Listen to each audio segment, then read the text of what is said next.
Shalom, salam sejahtera untuk kita semua. Kembali saat ini kita akan mendengarkan bacaan Alkitab dalam kitab Ibrani pasal 7. Mari kita berdoa. Bapa kami yang di surga, pada saat ini kiranya kuasa Roh Kudus-Mu menuntun kami, sehingga apa yang kami dengar dapat kami mengerti. Terpujilah nama-Mu, dalam nama Yesus kami berdoa. Amin. Kristus dan Melkisedek. Sebab Melkisedek adalah Raja Salem dan Imam Allah yang Maha Tinggi. Ia pergi menyongsong Abraham ketika Abraham kembali dari mengarahkan raja-raja dan memberkati dia. Kepadanya pun Abraham memberikan 10% dari semuanya. Menurut arti namanya, Melkisedek adalah pertama-tama Raja Kebenaran dan juga Raja Salem, yaitu Raja Damai Sejahtera. Ia tidak berbapa, tidak beribu, tidak bersilsilah. Harinya tidak berawal dan hidupnya tidak berkesudahan. Dan karena ia dijadikan sama dengan anak Allah, ia tetap menjadi imam sampai selama-lamanya. Camkanlah betapa besarnya orang itu, yang kepadanya Abraham bapa leluhur kita memberikan 1/10 dari segala rampasan yang paling baik. Dan mereka dari anak-anak Lewi yang menerima jabatan imam mendapat tugas menurut hukum Taurat untuk memungut 10% dari umat Israel, yaitu dari saudara-saudara mereka, sekalipun mereka ini juga adalah keturunan Abraham. Tetapi Melkisedek, yang bukan keturunan mereka, memungut 10% dari Abraham dan memberkati dia, walaupun ia adalah pemilik janji. Memang tidak dapat disangkal bahwa yang lebih rendah diberkati oleh yang lebih tinggi. Dan di sini manusia-manusia fana menerima 10%, dan di sana ia yang tentang dia diberi kesaksian bahwa ia hidup, maka dapatlah dikatakan bahwa dengan perantaraan Abraham dipungut juga 10% dari Lewi yang berhak menerima 10%, sebab ia masih berada dalam tubuh bapa leluhurnya ketika Melkisedek menyongsong bapa leluhurnya itu. Kristus adalah imam yang lebih tinggi daripada Harun.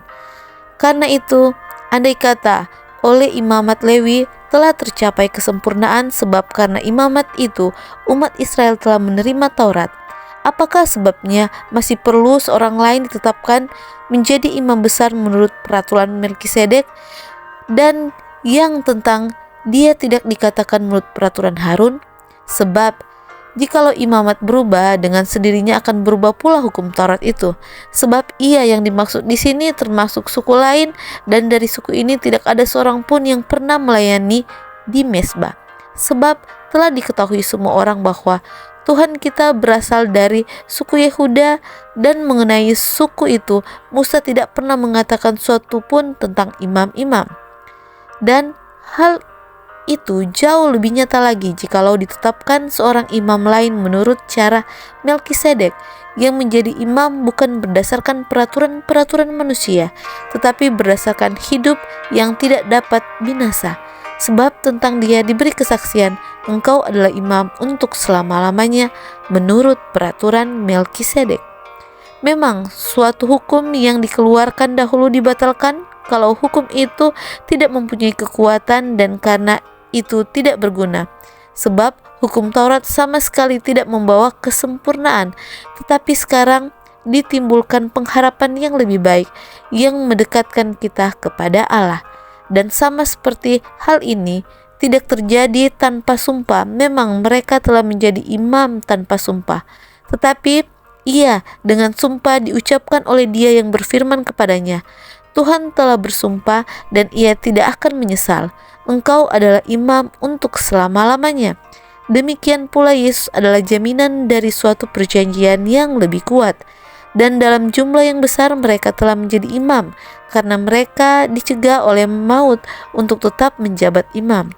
Tetapi karena ia tetap selama-lamanya, imamatnya tidak dapat beralih kepada orang lain.